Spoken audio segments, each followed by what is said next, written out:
What up, Pittsburgh Steelers fans? It's your boy Matty P from the Steelers War Room side of things from our channel, Steelers Touchdown Under. Remember, as always, if you like the show, hit the like button. If you don't subscribe to us, do consider subscribing to us. If you do subscribe, hit the bell icon, get all the notifications on all things Pittsburgh Steelers Touchdown Under and all the great things we've got to offer at our channel. You can also find us on Steelers TDU on Apple, Anchor, and Spotify.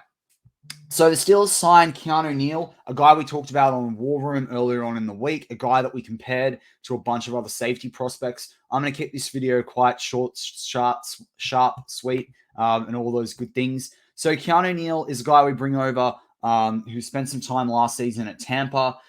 He spent some time at Atlanta. He spent some time at Dallas. He is a bigger bodied strong safety, a Terrell Edmonds like mold. He's a bit bigger. I have him at 221 pounds off one of the websites I saw. Pro Football Reference have him at 211 pounds. So he's going to be between 210 and 220. Terrell Edmonds, by all accounts, is 218 pounds. So you're getting a like for like there in terms of the size. He has played all over in different safety sort of spots. He's been classified, as you see here, on Pro Football Reference as a free safety, a DB, a free safety again. Now, remember, some teams in the league play a left and right safety, so that's what it can come down to. At Dallas, they tried to convert him to a coverage linebacker, so he definitely has those skills. And then Tampa last season, he played safety as well. If you think about the players I talked about on the War Room show, which I'll add the link in, it'll be one of the ones that follows at the end of this show.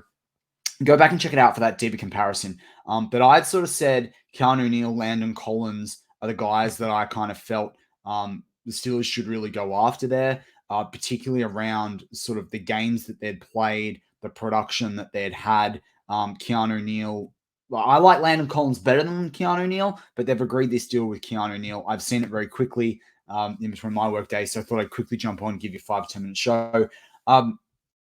Going to Keanu Neal, though, he's only had 2.5 sacks in his career, so that's something to keep in mind. He's not going to be that sack guy necessarily. Pass defenses, he's got about 20. Again, that was less than like an Adrian Amos or Landon Collins, but at a cut price deal, pretty good stuff there. In terms of forced fumblers, he's had about 8 in his career. Again, hasn't had any for like well over I think 6 seasons now, 5 seasons. So that's something that Steel fans probably want to see a little bit more of that.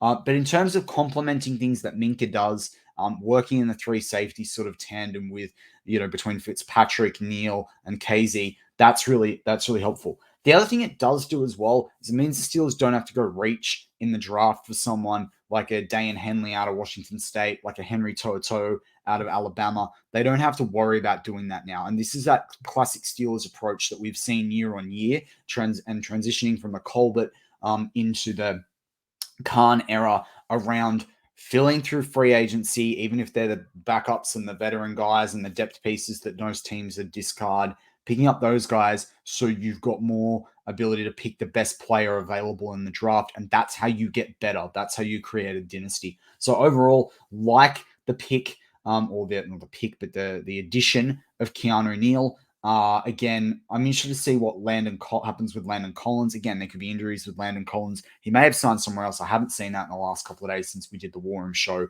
that covered this off.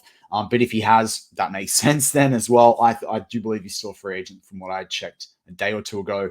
But things can change rapidly. The other thing too is technically Keanu Neal's played in a Pro Bowl, so that's really good for the Steelers as well. And in that regard, had about 60 tackles last year combined. He's had 100 in 2020, 106 in 2016, 116 in 2017. So this is a guy that's not afraid of tackling, and that's what we need.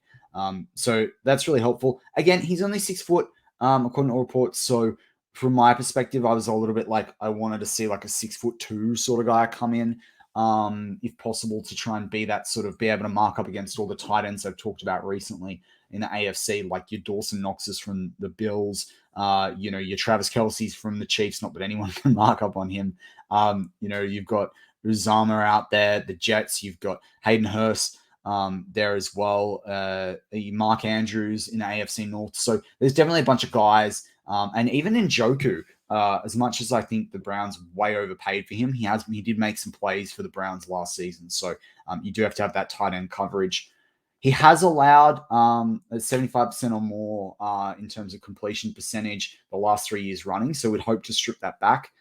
But he's allowed just over 1,000 yards total in his career across 5 seasons. So that's kind of interesting. Now, remember, Pro Football Reference has only started tracking the advanced defense that you see in front of you right now as of 2018. So then the numbers are going to be a bit different. The numbers are going to be slightly higher than that. So it's probably more like 12 to 1,500 yards across his 7-year career. But that's bad when you think about safeties and letting up big plays. The only thing I would say that is a concern for me around Keanu Neal, besides just the general production compared to a couple of the other free agents on the market, although he is 2 years younger than Landon Collins, so that's an important thing to remember, is the missed tackle rate.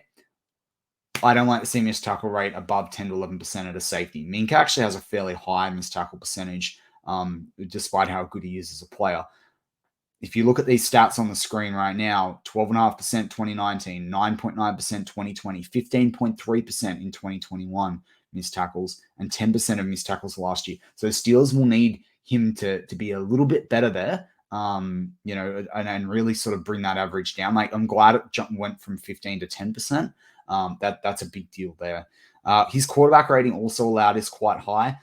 But again, if he is more of a strong safety type and has been playing in free safety, other defensive back models, again, playing middle linebacker, which is probably a little bit too far out of his depth house. I didn't sit there and watch Dallas deeply in 2021, so I can't tell you exactly how they schemed him up.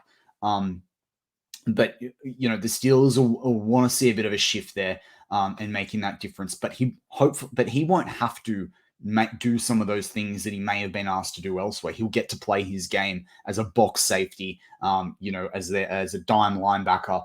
That's where we can use this guy. So that's where I think it's really exciting. And I think when you see his shift out of Atlanta, Dallas and Tampa, when you think about the snaps, where he's only played 52% of defensive snaps available in the games he's played in 2022, 61% in 2021, it makes sense that he's been used certain schemes. Bring him back into that safety role. He's going to play more snaps. He's going to get more football. He's going to get more time on the ball. At the end of the day, I'm interested to see the monetary value for this deal. I've jumped on this within literally 10 minutes of seeing something. I saw Arthur Moats post an hour at the time before that I've recorded this podcast. So jumped on really quick, wanted to get it to you. He was a 2016 NFL rookie, has played in a Pro Bowl, has historically forced a bunch of fumbles. This is the sort of guy the Steelers can use. And I think it's a lot better pickup than going back to like a Carl Joseph, for example. But with that, I'm going to wrap up the show. As always, if you want to like our content, hit the like button. There will be a link pop up to the show I did on Warren this week where I compared Keanu Neal with Landon Collins, Adrian Amos, Terrell Edmonds, and Ronnie Harrison. And that gives you a good sense of really what Keanu Neal could bring to the mix, what the safety market looked like from these strong safeties. But with that, as always, go Steelers.